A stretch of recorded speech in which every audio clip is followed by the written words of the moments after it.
যাদের হার্ডলিক oil seal বারবার কেটে যায় তারা কি করবেন, এই যে আমি অয়েল সিল নিয়েছি, অয়েল সিলের এই স্প্রিংটা খুলে নেবেন। অয়েল সিলের স্প্রিংটা খোলা হয়ে গেল। এরপর কি করবেন, এটাকে এরকম ঘুরিয়ে খুলে নেবেন, একদম খুলে গেল। তারপর এটাকে এখানে মাপ করে নেবেন, একদম এখানে মাপ করে নেবেন।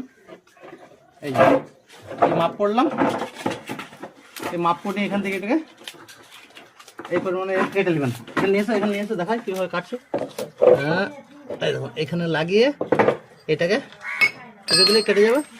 এরপর আবার ঠিক এটাকে এরকম এরকম টাইট করে দিলে আবার টাইট হয়ে যাবে। তো এটাকে আমি টাইট করে দিলাম, এই টাইট হয়ে গেল। এখন আবার আমি এটা অয়েল সিলে লাগিয়ে নেব।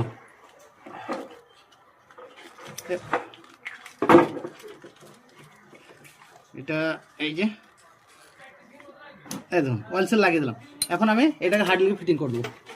এই যে পুরাতন অয়েল সিলটা ফেলে দিলাম,